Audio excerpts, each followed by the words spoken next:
And as mentioned earlier tonight, we want to find out the rationale behind the recent easing off of over 2,000 fraudulent trainees from the National Youth Service. And with me in studio this evening is NYS Director General Richard Ndubai. Thank you for joining us this evening. Thank you.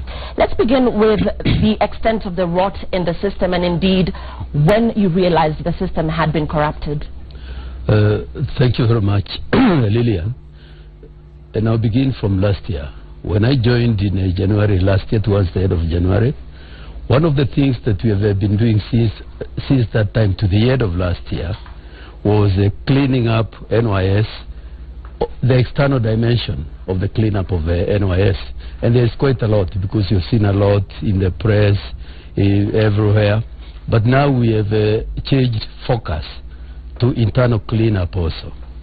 And the whole story begins with the recruitment, enlistment of a youth into the National Youth Service. And I want to focus on the group that we are calling illegal or irregularly recruited into vocational training. This team was recruited in May of 2015. And it was a group of 11,435. This is the group that took a bit long to pass out, because they passed out on 28th of April 2016. Now, look at what happens in National Youth Service. In order for you to transit to the subsequent stage, you have to successfully complete the stage you are in. And it begins with paramilitary training, which is a lot of things that they do at the Gilgil. And when you complete it in a period of about 6 months, then you transit to national service. And you have to complete national service successfully in order for you to qualify to go to training for craft certificates, diplomas, or that kind of a thing. So out of the 11,000, you're saying you are able to sieve out over 2,000? No, let me give you the story.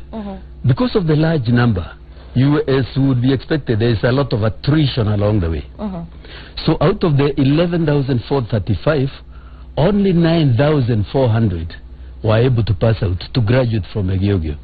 And these are the ones that were expected would go to national service. But the ones that availed themselves for national service were only 8,642. Because of very many reasons. Some of them were recruited in the various forces. Some others went to do other things out there. So the figure that was left, the net figure, was 8,642. And those are the ones that would have been expected if they complete national service successfully. Those are the ones that would transit to vocational training. Now, this is where the catch was, because when we looked at the figures that had been posted to vocational training, there were over 10,000, about 10,400. So the figures were not adding up? They were not adding up. You can see the difference between that figure and the 8,642, which was the correct figure. So let's get to the extent of corruption that could have been involved and who recruited. Now, this surplus that you're talking about, who recruited these people fraudulently?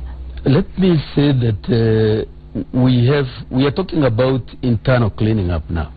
We have a department which is charged with the responsibility of posting servicemen and women from a national service to vocational training. But so who is responsible? There's a department. It's a directorate of vocational training and social transformation. That is the department that is responsible for that. So what course of action do you intend to take then to those who you have investigated and found aided in the fraudulent admission of these individuals? Let me say that the first thing that is happening is regularizing these fraudulent admissions, and then we take action. But we have already started taking action in certain aspects, particularly the posting and management of that transition. We've already taken disciplinary action. And I want to tell you that we are still investigating, and there's more that is going to come. So you talked about these individuals having paramilitary training, and the question that a lot of people are asking is how you plan to reintegrate them. They're now jobless, so how you plan to reintegrate them into society? They don't have jobs and could seek other options such as crime. Let me put, there are 2 points we can talk about here. Even those who remain and complete for diploma certificates, it's not that there is a guarantee of a job. So the choices that we have here are that we either say that even if you don't complete national service, you can still transit there with the attendant challenges. And what are these challenges? The bulk of them have completed successfully, and they know each other. They know that so-and-so never completed, because looking at the figures that were there were even some recruits who graduated in December, on December 20th, who also found their way. That is fraudulent, because it means they never went through national service. The posting included even outsiders who can't even define the name National Youth Service. In fact, there were even a few, about 5 dead people who found their way. So how do you intend then to guide the recruitment process in the future? How do you intend to guide We have put new management in that department, and we are going to involve even my office in synthesizing, and we have involved the IT people who are the ones really who have been doing the analysis that has brought out this fraudulent transaction. And another question that I'd like to ask is whether this listing of ghost workers has anything to do with the just concluded mass voter registration. There were claims that the NYS was conducting a parallel voter registration. Let me say that the instruments that we have are fundamentally different for registering community youth from the ones that register voters. I'll tell you why.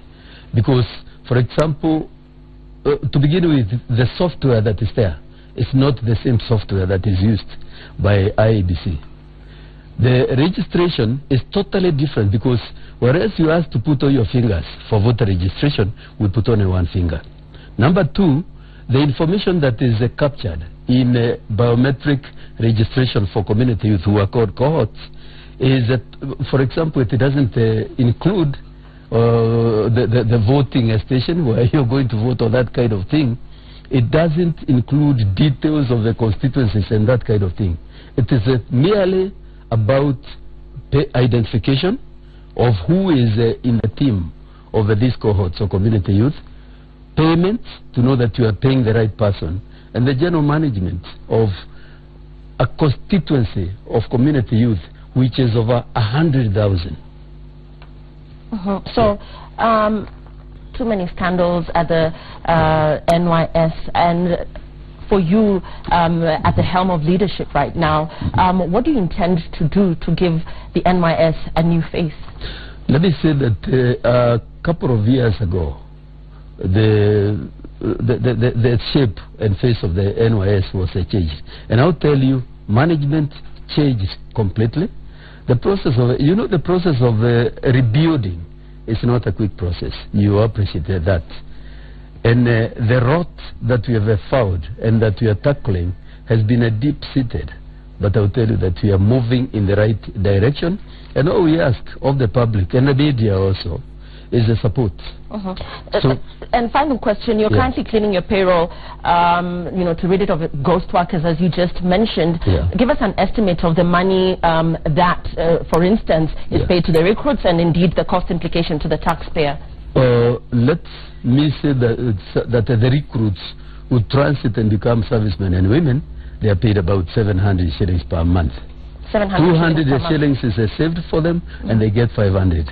So you can see the implication in the figure we are talking about here, that government would have paid for these over 2,000 people, all those allowances, school fees for them in those colleges, exam fees, given them uniforms, given them rations, daily rations for eating and that kind of a thing, among other things. So I figure the cost implication to the taxpayer? Well, it's enormous. Let me put it that way. It's enormous, yeah. And we thank you for your time this yeah. evening. We've been talking to NYS Director General Richard Ndubai, and this is as regards the rationale behind the recent easing off of 2,238 fraudulent trainees from the National Youth Service. Citizen Weekend continues in just a bit. Stay tuned.